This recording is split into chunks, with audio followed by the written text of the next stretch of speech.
What's going on, Off Top Gang? Welcome back to the channel. Today I got another reaction video for you guys, except this one's going to be a little different.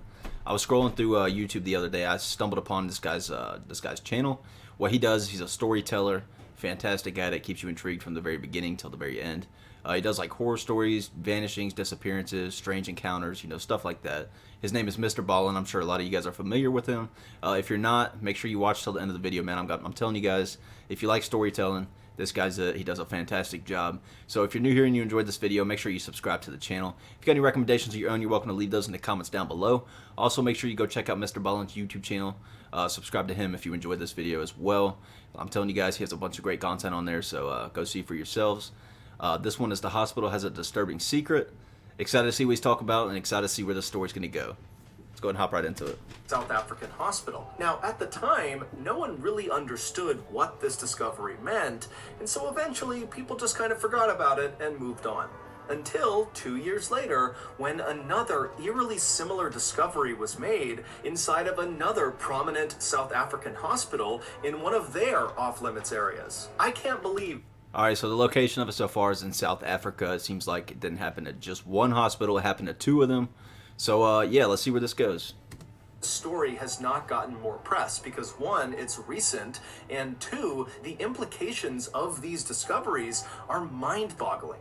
But before we get into that story, if you're a fan of the strange, dark, and mysterious delivered in story format, then you've come to the right place because that's all we do, and we upload once a week. So, if that's of interest to you, please put coyote urine in the like button's apple juice. Also, please subscribe to our channel and turn on all notifications so you don't miss any of our weekly uploads. Okay, let's get into today's story. Whew, I can tell this one's going to be good, man. I can tell just off the title. It's going to be crazy, so stick around, watch till the end of the video, man. I'm telling you guys, fantastic storytelling.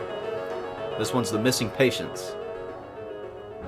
On October 4th, 2017, a 61-year-old father of six named Tatike Katsai arrived at a hospital in Stellenbosch, which is one of the richest towns in South Africa. Tatike, who lived in the area with his family, had been dealing with some stomach issues over the last several months, and so this day he was finally going in to have abdominal surgery to hopefully alleviate those issues. So, after entering the building, Tatike was checked in, and then before long he was transferred to the operating room where surgeons got to work on him. After the surgery was over, Tatike was transferred to a recovery room in the hospital where he was scheduled to stay for at least a couple of days so the doctors and nurses could watch over him while he recovered and make sure there was no complications from the procedure. Okay, so where this is going, it said a guy had stomach pain or whatever, so he went and had a procedure done in a hospital. Judging by the title, it says The Missing Patients. Also, the title of this hospital has a disturbing secret. So, I don't know. This might get crazy. On the afternoon of October 4th, Tatike just kind of lounged around inside of his recovery room. He couldn't really do anything because of the incisions on his stomach, and so he mostly just laid in his bed, he watched TV, he relaxed, he ate, and then at some point, some of his family members came into the hospital and they visited with him as well. By the end of that day, the day of his surgery, Tatike was definitely sore from the incisions, but overall, he was in good spirits, and to the medical staff, it seemed very likely that his surgery was a success. Early the next morning, at around 5:15 a.m., one of the nurses in the hospital went to Tatike's room to check on him. And when she went inside, Tatike was awake, he was alert, he seemed totally normal. And so after a brief conversation, the nurse told Tatike that she was just going to get him some fresh linens to make up his bed. And so Tatike nodded a thank you to her, and then the nurse, she turned away from Tatike, who's in his bed. She stepped out of the one door in the room into the hallway. She grabbed fresh linens off of a cart, and then she turned back around and went back into Tatike's room, except now Tatike was not in his bed. So the nurse immediately thought, okay, well then Tatike must have gone into his bathroom because the door was shut, he must be in the bathroom. And so, just kind of reflexively, the nurse walked over to Tatike's now empty bed and replaced the linens, and then when she was done, she just looked at the bathroom door inside of his room, expecting Tatike to come outside any minute. But after a couple of minutes passed and Tatike had still not come out of the bathroom, the nurse decided to go over and just knock. And so she walked over, she knocked on the bathroom door and just kind of called out, hey, is everything okay in there? But there was no answer. And so the nurse eventually just... Okay, so he did say there was one entrance into that room. No other doors. One door leads there. She went in the bathroom. He wasn't there. I mean, where could he have gone, right? Let's find out. The handle, and when she saw it was open, she called out that she was coming inside. She opened up the bathroom door, and it was empty. And so the nurse, she whipped her head around and looked back out at the room where Tatike should have been, and she saw, he's not on the bed, he's not under the bed, he's not anywhere in this room. Where could he have possibly gone? And she's thinking to herself, the only door out of this room is into the hallway, the same door that she had used to go out and get the linens. And if somehow Tatike had ran out of that door in the few seconds that her back was Sorry about that. I had to go let my dog back in. from Tatike, she certainly would have heard him or seen him. Because again, she was right outside the door and only outside of his room for a couple of seconds. Not to mention the fact, Tatike has major incisions on his stomach and could barely stand, let alone walk or run. And so totally baffled, this nurse ultimately left the room and went and told her superiors.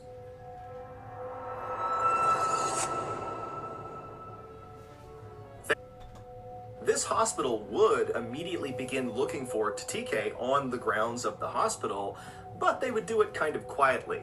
They wouldn't call Tatike's family to tell them that, hey, we can't find him, nor would... What would you guys do if you're in that situation and they didn't call you for days and days while they're searching? They didn't let you know right away, man. I'd be pissed. I can't imagine what I'd do in that situation.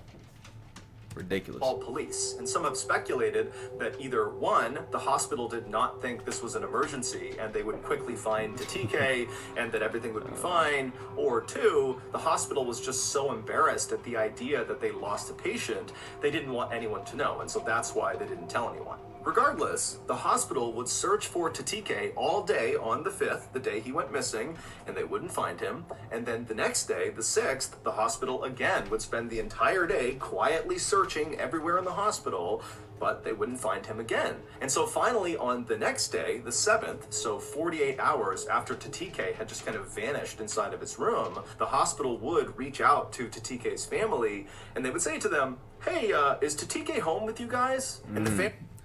So it's been 2 days, and they haven't let the family know. And then they called the family saying, "Hey, is the dude with you guys?" I'd be livid.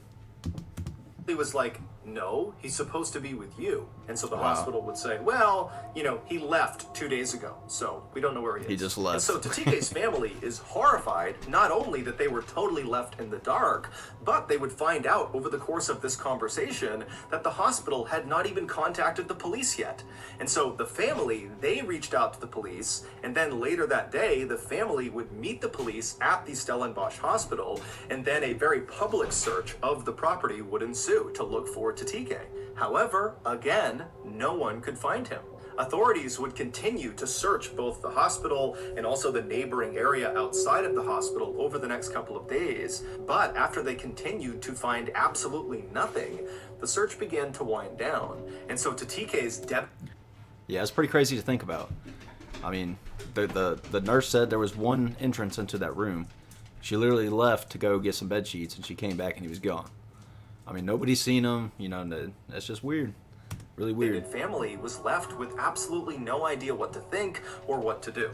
Fast forward to October 20th, so 15 days after Tatike had gone missing. And on this day, the 20th, there was a construction crew at this hospital in Stellenbosch doing some renovations. And at some point on this day, one of the workers had to climb into the ceiling of one of the floors of this hospital.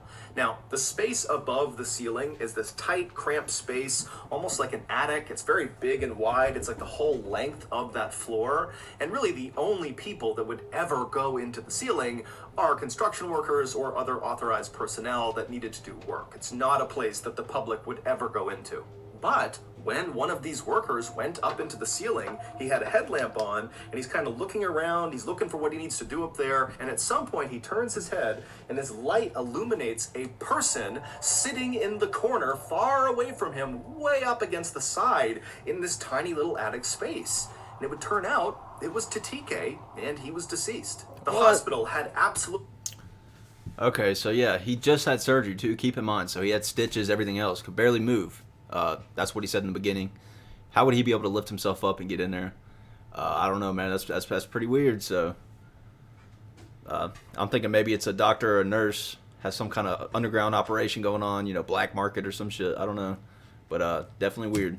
No clue how Tatike could have gotten up there. Not only is it obviously not a publicly accessible area, but the actual way to get up into the ceiling, the door that leads up into the ceiling, is very difficult to find. And even if Tatike found this entrance into the ceiling, it would have been nearly impossible for him to actually get into the ceiling.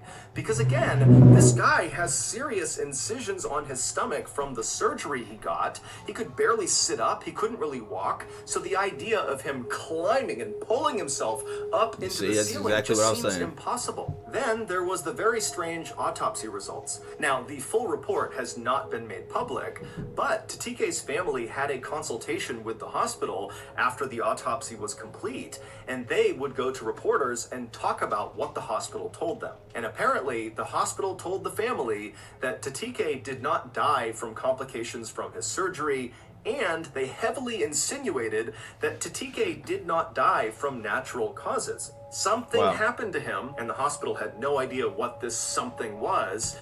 Man, that hospital did them dirty, honestly. First off, they didn't call him right away when something was going on. Second off, you get the autopsy report, and but second off, you find him in an attic or whatever else it was, up in the ceiling.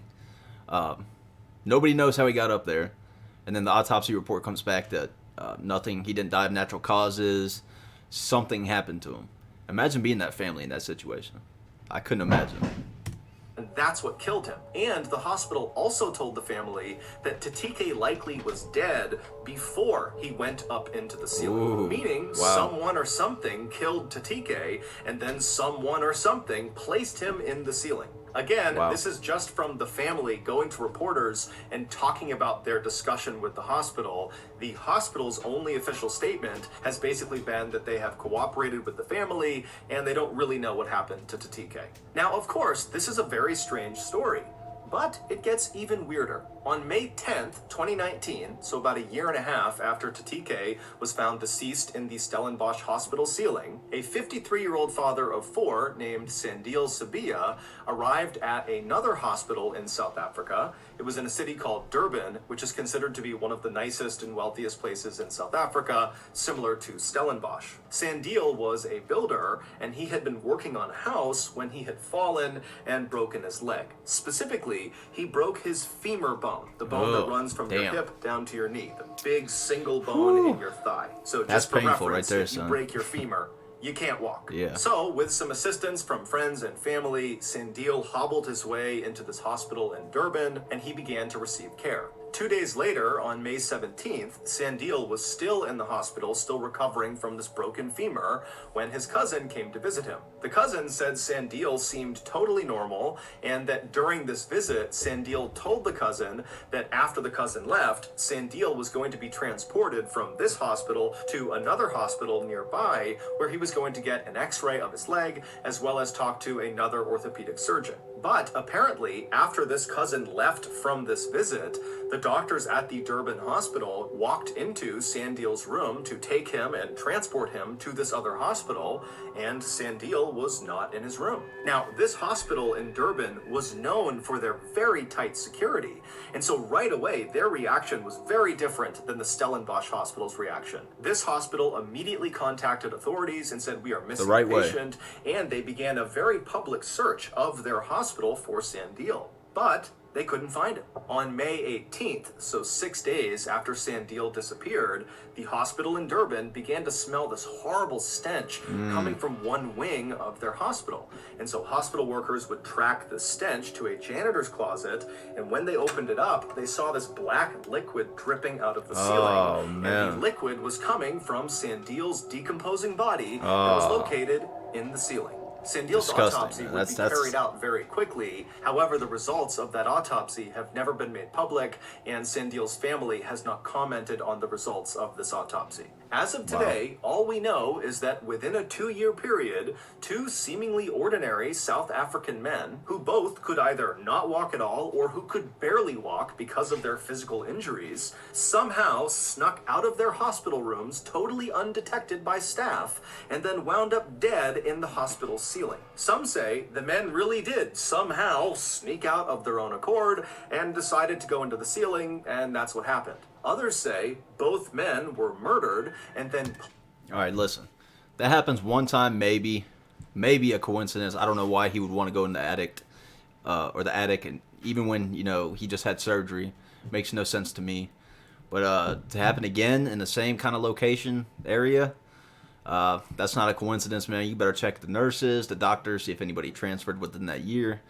I don't know, man. That's really weird. So, I mean, he broke his femur. How's he gonna? I just don't see how he's gonna get up there and climb up there, or why he would want to. You know what I mean? So, definitely something fishy going on there.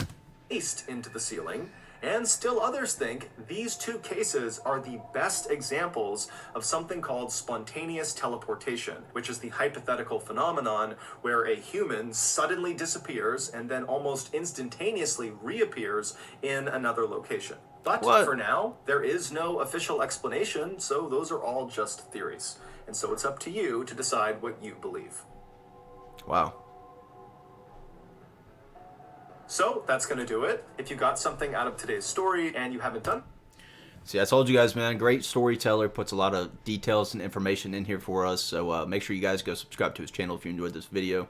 Let me know what you guys thought happened to these two guys. Me? I don't know, man. I think a nurse or a doctor or something. But it makes no sense why they would leave them. Just, I don't know. It's a very, very weird situation. So I don't know. I don't know what could have happened to them. I just don't see them climbing up there themselves. So it's got to be something fishy going on. Let me know what you guys think down in the comments below. If you want me to react to some more MrBallen, let me know. Like I said, I find his videos enjoyable. Maybe you will too. Let me know in the comments if you want me to keep going with them. Thank you guys for watching. Until next time.